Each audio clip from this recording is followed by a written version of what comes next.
बिस्मिल्लाहिर्रहमानिर्रहीम अस्सलाम वालेकुम डियर स्टूडेंट्स। आज के हमारे इस लेक्चर में हमने एक्सरसाइज 6.2 फर्स्ट ईयर मैथमेटिक्स का हमारे पास परम्यूटेशन कॉम्बिनेशन एंड प्रोबेबिलिटी वाले चैप्टर में से क्वेश्चन नंबर 10 आया है। क्वेश्चन नंबर 10 पर आके काफ़ी ज़्यादा स्टूडेंट्स कंफ्यूज हो जाते हैं क्योंकि इस क्वेश्चन को समझना उनके लिए मुश्किल हो जाता है। सबसे पहला काम हमारा क्या है, इस क्वेश्चन को हम आसान अल्फाज में बयान करेंगे ताकि पहले ही हमें क्वेश्चन समझ आ सके और इसको सॉल्व करना आसान रहे। ठीक है, तो पहला काम क्वेश्चन को रीड आउट कर लेते हैं। क्वेश्चन क्या कहता है, how many 8 digits numbers can be formed from the digits. इस क्वेश्चन के दो पार्ट्स हैं। सेकंड पार्ट हमारे पास क्या कह रहा है, how many among these are greater than इस वैल्यू के। सबसे पहले हमारे पास इस क्वेश्चन में एक नंबर दिया गया है, एक वैल्यू दी गई है डिजिट्स की शक्ल में। ठीक है, हमारे पास कहता है कि ये जो डिजिट्स है इनको आपने इस्तेमाल करना है, इससे हम कितने तरीकों से नए डिजिट्स बना सकते हैं। ठीक है, मिसाल के तौर पर हमारे पास जो डिजिट्स दिया गया है 1 1 1 3 3 3 5 एंड 6, इनकी तादाद अगर हम काउंट करें तो ये टोटल 8 है। 1 2 3 4 5 6 7 8। ये जो 8 डिजिट्स हैं, अब हम इनसे नए कितने नंबर बना सकते हैं, जैसे कि हम 1 3 1 3 1 5 6 ये डिजिट बना सकते हैं। इससे 6 5 1 1 3 3 1 3 ये नंबर बना सकते हैं। ठीक है, अब मुख्तलिफ अंदाज में हम जितने भी नंबर इनसे बना सके हमें बनाना चाहिए। यही बात हमें यहाँ पर बताई गई है कि इन नंबर को आप कितने और नए तरीके से लिख सकते हैं। यहाँ पर शर्त यह है, कंडीशन ये है कि कोई नंबर हमने रिपीट नहीं करना। अब हम अगर ये करना बैठ जाए तो हमें काफ़ी ज़्यादा टाइम लगेगा, काफ़ी ज़्यादा हमें मेहनत करनी पड़ेगी। तो हम क्या करेंगे, यही काम हम मैथमेटिक्स के ज़रिए इनको बता देंगे कि ये जो हमारे पास आपने डिजिट्स दिए गए हैं इनसे हम कितने नए डिजिट्स बना सकते हैं जो कि रिपीटेड ना हो। ये सिंपल हमने इनको पहले पार्ट में यही काम हमने बता देना है। तो क्वेश्चन को स्टार्ट कर लेते हैं। हमारे पास सबसे पहले हम सॉल्यूशन लिखेंगे। सॉल्यूशन के बाद जो हमारे पास ये जो डिजिट्स दिए गए हैं, सबसे पहले ये डिजिट्स लिख लेते हैं। 1 1 1 ट्रिपल 1 है, उसके बाद हमारे पास 333 है, 333 हमने लिखा। इसके बाद 5 है एंड लास्ट में हमारे पास 6 है। ये हमारे पास क्या है, सबसे पहले हमने जो डिजिट्स दिए गए हैं वो लिख लिए। नेक्स्ट स्टेप, यहां से क्वेश्चन को स्टार्ट कर लेते हैं। सबसे पहले हम क्या लिखेंगे, टोटल नंबर ऑफ डिजिट्स। हमारे पास ये जो टोटल डिजिट्स हैं ये कितने हैं, हमने काउंट आउट किए थे, इसको हम n से जाहिर कर लेंगे। ठीक है, हमारे पास 1 2 3 4 5 6 7 8, इनकी तादाद हमारे पास क्या है, 8 है। यहाँ पर कुछ नंबर रिपीट हो रहे हैं तो ये बात भी हम इनको बता देते हैं कि 1 इज रिपीटेड। हमारे पास जो 1 का नंबर है वो कितने टाइम रिपीटेड हुआ है, 3 टाइम्स, 3 दफ़ा रिपीट हुआ है कि नहीं, ये बात हमने इसको बता दी। इसको हम m1 से जाहिर कर लेते हैं। हमारे पास जो 1 है वो कितना रिपीट हुआ है, 3 टाइम्स। इसी तरह अब हम लिखेंगे 3 इज़ रिपीटेड। जो हमारे पास 3 डिजिट है वो कितनी टाइम रिपीटेड हुआ है, वो भी हमारे पास 3 टाइम्स ही रिपीटेड हुआ है। इसको हम m2 से जाहिर कर लेते हैं, 3 टाइम्स रिपीटेड हुआ है। आगे चलते हैं। नेक्स्ट हमारे पास क्या है, डिजिट हमारे पास 5 है। अगर इस नंबर में, इन डिजिट्स में हम 5 को चेक करें तो वो कितने टाइम रिपीटेड हुआ है, 5 हमारे पास 1 टाइम ही रिपीटेड हुआ है। यहाँ पर हमने इनको बता दिया, 1 लिख लिया। ठीक, लास्ट डिजिट है हमारे पास, हम बताएंगे जो 6 है, 6 इज रिपीटेड। जो हमारे पास 6 है वो कितनी दफ़ा रिपीटेड हुआ है, 5 की तरह। ये जो हमारे पास 6 है वो भी 1 टाइम ही हमारे पास रिपीटेड हुआ है। तो हम इसको ये 3 है, इसकी करेक्शन कर ले, ये 3 हो गया और ये 4 हो गया, ये भी हमारे पास 1 टाइम ही रिपीटेड है। यहाँ तक हमने चीज़ें लिख ली। फिर हम लिखेंगे 10 रिक्वायर्ड नंबर ऑफ परमिटेशन। इसको हम परमिटेशन वाले फार्मूले से चेक कर लेते हैं कि ये हमारे पास कितने तरीकों से हम ये जो 8 डिजिट्स हैं इनसे नए नए नंबर बना सकते हैं। हमारे पास तरीक़ेकार क्या था, हम लिखेंगे n, यहाँ पर m1 m2, सॉरी इसको थोड़ा सा मैं करेक्ट कर लेता हूँ, हमारे पास m3 m4, ये कुछ इस कंडीशन में था। ठीक है, इसको इज इक्वल टू ले लेंगे। यहाँ पर तमाम के साथ अब हम क्या लगाएंगे, हमने लगा दिया फैक्टोरियल, ठीक है। डिनोमिनेटर में चलते हैं, डिनोमिनेटर में तमाम के साथ हम फैक्टोरियल लगाएंगे। हमारे पास m2 इसके साथ फैक्टोरियल, m3 इसके साथ फैक्टोरियल और m4 इसके साथ फैक्टोरियल हमने लगा दिया, ठीक। अब जो हमारे पास n है, n की जगह n की value, m1 m2 m3 m4 की जगह अपनी अपनी तमाम वैल्यूज हम पुट कर लेंगे। सिंपल सा काम है, हम यही करते जाएंगे। n की वैल्यू हमारे पास क्या थी, 8 थी, 8 के साथ हमने फैक्टोरियल लगा दिया, ठीक हो गया। नीचे चलते हैं, नीचे हमारे पास क्या है, m1, m1 की वैल्यू हमारे पास क्या है, 3 है, 3 के साथ फैक्टोरियल है, मल्टीप्लाई हो रहा है।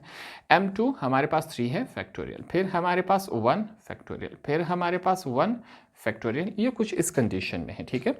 हमारे पास क्या है, ये नेक्स्ट स्टेप है, आपने इसके नीचे करते जाना है। नेक्स्ट स्टेप में हम क्या करेंगे, जो हमारे पास 8 फैक्टोरियल है इसको ओपन कर लेते हैं।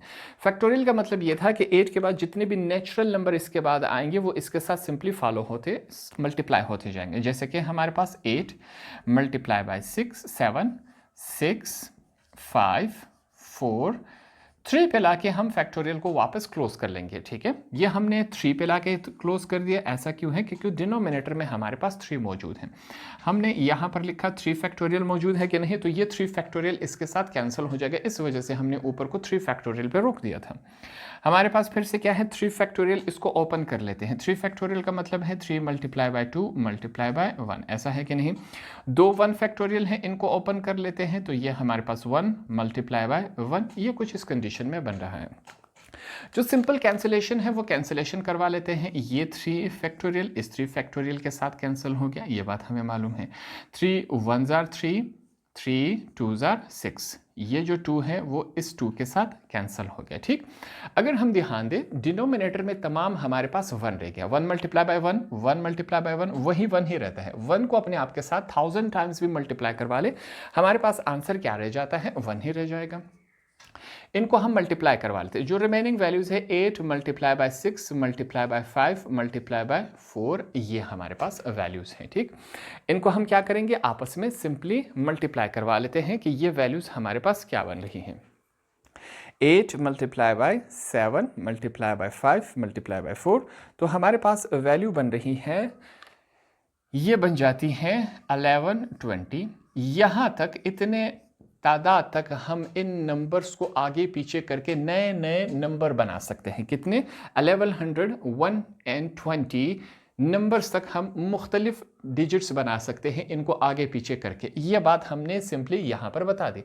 अब अगर हम इस पैटर्न पर करना बैठ जाए तो 1160 हमारे पास नंबर्स हम मुख्तलिफ बनाएंगे तो हमें कितना टाइम लगेगा, बहुत ज़्यादा टाइम लगेगा। यही काम हमने 5 मिनट में मैथमेटिक्स को इस्तेमाल करके फाइंड आउट कर लिया, और जो कि करेक्ट होगा, बिल्कुल ठीक होगा। इसको करने में हमें काफ़ी कन्फ्यूजन होगी, काफ़ी ज़्यादा मिस्टेक्स होंगी, तो ये वाला हिस्सा बिल्कुल करेक्ट है। यहाँ पर हमने जो क्वेश्चन है इसका पहला पार्ट कर दिया। पहले पार्ट में हमसे क्या पूछा गया था कि ये जो डिजिट्स हैं इनको आप मुख्तलिफ अंदाज में कितनी दफ़ा लिख सकते हैं। हमने कहा इनको हम 1120 मुख्तलिफ तरीक़ों से इन डिजिट्स को आगे पीछे करके लिख सकते हैं, ये बात हमने बता दी। क्वेश्चन का जो सेकंड पार्ट है वो हमारे पास क्या कहता है, how many among these are greater than, ये जो वैल्यू है, इस वैल्यू को अगर हम देखें तो ये हमारे पास 5 करोड़ की वैल्यू है। अब हमने क्या करना है, ये जो हमारे पास डिजिट्स दिए गए हैं हमने क्या करना है, इनकी रीअरेंजिंग करनी है। रीअरेंजिंग करके हमने बताना है कि कितने डिजिट्स इनसे बड़े हो सकते हैं, ठीक है। ये सिंपल सा काम है। फिर से रिपीट करें, क्वेश्चन का जो सेकंड पार्ट है वो हमारे पास क्या कहता है कि जो हमारे पास टोटल 8 डिजिट्स दिए गए हैं यहाँ पर क्वेश्चन में, इन 8 डिजिट्स को हमने क्या करना है, मुख्तलिफ रीअरेंज करके हमने बताना है कि ये इनसे क्या होने चाहिए, बड़े होने चाहिए। मिसाल के तौर पर हमारे पास जो वैल्यूज दी गई हैं, जो वैल्यू है वो क्या है, 5 करोड़ है, ठीक है। 5 के साथ कितने जीरोज है, 7 जीरो है, तो ये 5 करोड़ बन जाता है। अब कहता है ये जो नंबर्स हैं इनको आपने मुख्तलिफ तरीक़ों से रीअरेंज करके हम कहेंगे कि जो यही वैल्यू दी गई है, ठीक है, 111, 333, 5 6, तो ये हमारे पास क्या है, इससे छोटी है। अब हम क्या करेंगे, 3 को आगे ले आते हैं, हम लिखेंगे 3 1 1 3 3, 5, 6, फिर से ये वैल्यू इससे छोटी है।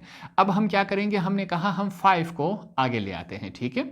ये 1 3 दफ़ा है तो एक ही दफ़ा ट्राई करने से हमें मालूम हो गया। 3 3 दफ़ा रिपीट हुआ है तो 3 एक ही दफ़ा करने से हमें मालूम हो गया।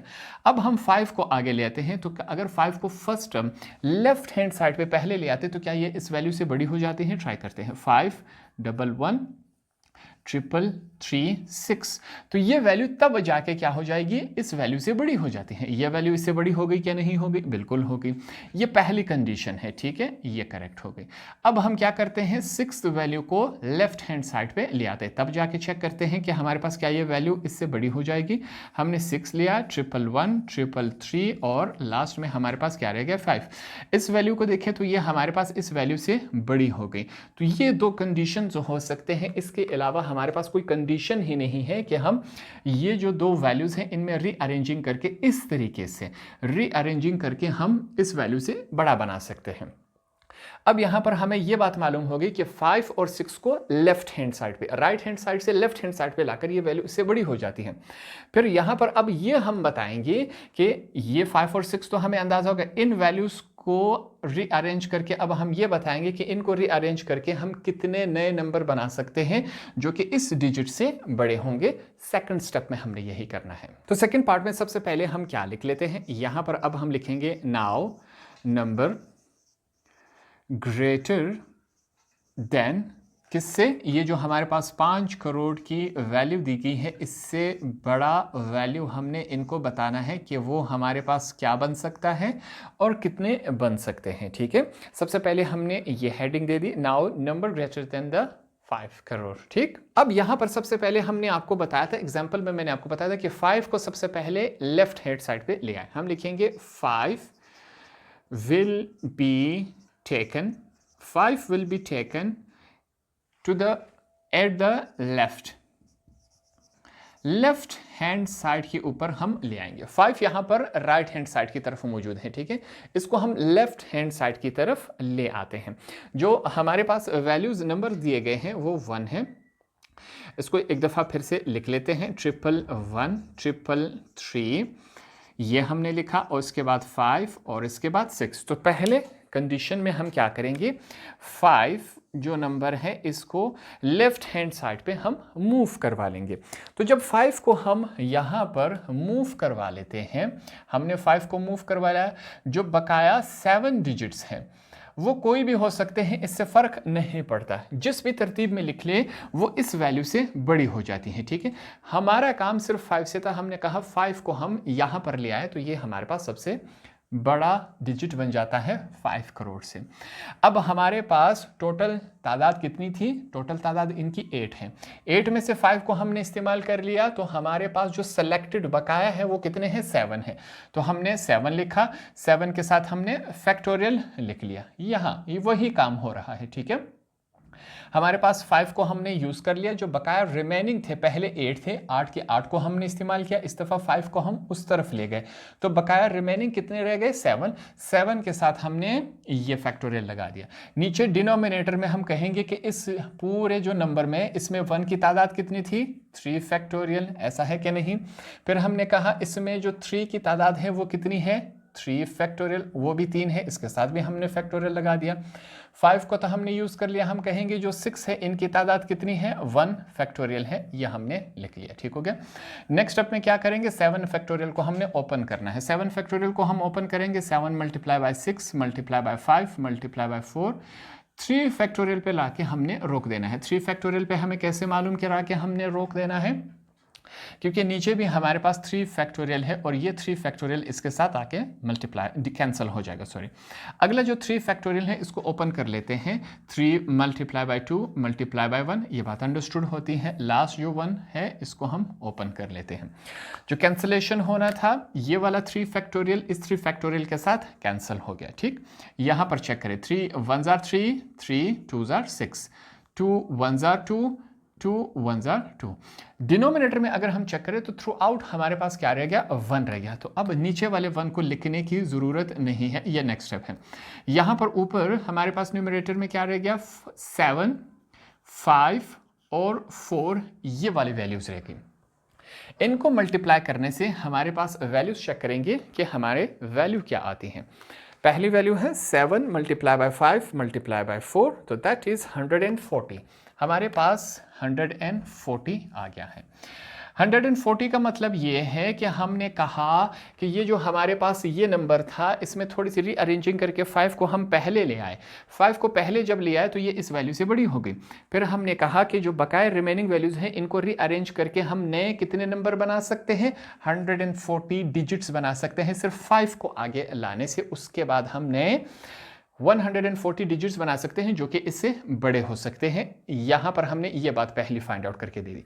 इसके बाद हमने कहा था कि 6 को भी हम आगे ले आ सकते हैं। इस 6 को हम नेक्स्ट स्टेप में मूव करवाएंगे ताकि ये इस डिजिट से बड़ा हो सके। अब यही काम कर लेते हैं। अगले स्टेप में हम क्या कर रहे हैं, अब 6 को यहां मूव करवा रहे हैं। हमने कहा 6 को मूव करवाएंगे। उसके लिए फिर से यहां पर हम लिख लेंगे, इनको बताते चले। 6 will be taken, ये बात हम लिखेंगे एट द मोस्ट लेफ्ट। ठीक है, लेफ्ट हैंड साइड पे अब हम क्या करेंगे, 6 को ले आएंगे। जब 6 को ले आएंगे लेफ्ट हैंड साइड पे तो ये वैल्यू हमारे पास बड़ी हो जाएगी। ठीक है, 6 वैल्यू आ जाएगी यहाँ पर। बकाया रिमेनिंग में आप कोई भी वैल्यू डाल सकते हैं, कोई भी तरतीब डाल सकते हैं, इससे फर्क नहीं पड़ रहा, सिर्फ हमने इसको ग्रेटर शो करवाना था। तो 6 को इस तरफ ले आए। अब जो रिमेनिंग है हमने उसमें ये बताना है कि जब 6 को इस तरफ ले आए तो हम नए कितने ऐसे वैल्यूज बना सकते हैं जो कि इस डिजिट से बड़े होंगे। वही काम करेंगे। फिर से यहां पर सेम वही प्रोसेस इसमें फिर से अप्लाई होगा। जो रिमेनिंग डिजिट्स हैं वो कितने हैं, 1 2 3 4 5 6 7 है। ठीक है, तो यहां पर हम क्या लिख लेंगे, सबसे पहले हम लिख लेंगे 7 फैक्टोरियल। ठीक हो गया। फिर हम बताएंगे कि जब हमने 6 को इस तरफ मूव किया तो इस डिजिट में 3 कितनी दफ़ा आया है, सॉरी 1 3 दफ़ा है, इसके साथ भी फैक्टोरियल लिख लेंगे। फिर हम बताएंगे कि 3 कितनी दफ़ा रिपीट हुआ है, 3 दफ़ा, वही बात हम इसमें लिखेंगे। 5 कितनी दफ़ा आया है, 1 दफ़ा आया है, तो हम 1 फैक्टोरियल लिख लेंगे। 6 को तो हम यूज़ कर चुके हैं, इस वजह से 6 नहीं आएगा। अगला स्टेप है 7 फैक्टोरियल को ओपन करना है। 7 मल्टीप्लाई बाय 6 मल्टीप्लाई बाय 5 4, फिर से 3 पे लाके हमने रोक देना है। कैसे मालूम कि 3 पे लाके रोक देना है, क्योंकि डिनोमिनेटर में हमारे पास 3 फैक्टोरियल है, वो इसके साथ कैंसिल। अगले 3 फैक्टोरियल को हम ओपन कर लेंगे, 3 मल्टीप्लाई बाय 2 मल्टीप्लाई बाय 1। अगले 1 फैक्टोरियल को हम ओपन कर लेते हैं, 1 हमारे पास, ये कुछ इस कंडीशन में आए। ये 3 फैक्टोरियल इस 3 फैक्टोरियल के साथ कैंसिल हो गया, वही कैंसिलेशन है। 3 1s are 3 2s are 6, 2 1s are 2 1s are। अगर हम चेक करें तो डिनोमिनेटर में हमारे पास सिंपली 1 रह गया, जिसको हम नहीं लिखते। न्यूमरेटर में हमारे पास वैल्यूज 7 5 और 4 है। ठीक है, 7 5 और 4, इन वैल्यूज को फिर से मल्टीप्लाई किया जाए तो हमारे पास क्या बन रहा है, 140। अगर 6 डिजिट को हम आगे ले आए तो ये पहली वैल्यू तो इससे बड़ी हो जाएगी। फिर हमने कहा जब 6 को आगे ले आए तो नए कितने किस्म के नंबर्स हम बना सकते हैं, 140 किस्म के नंबर बना सकते हैं। अब हम इकट्ठे बता देंगे कि 5 और 6 को जब आगे ले आएंगे तो दोनों मिलाकर हम कितने नए किस्म के नंबर्स बना सकते हैं जो कि इस डिजिट से क्या होंगे, बड़े होंगे। तो उसके लिए यहां पर हम क्या लिखेंगे, हम लिखेंगे हेंस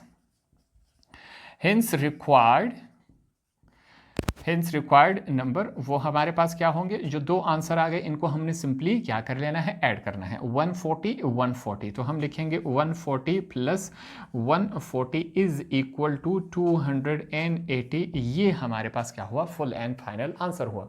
तो इस तरह हमने क्या किया, हमारे पास जो क्वेश्चन नंबर 10 है इसको सिंपल और आसान अल्फाज में क्लियर कर लिया। अब हमें ये क्वेश्चन आसानी से समझ आ गया कि इस क्वेश्चन में हमने क्या करना था। होप आपको ये वाला क्वेश्चन भी आसानी से समझ आ गया होगा।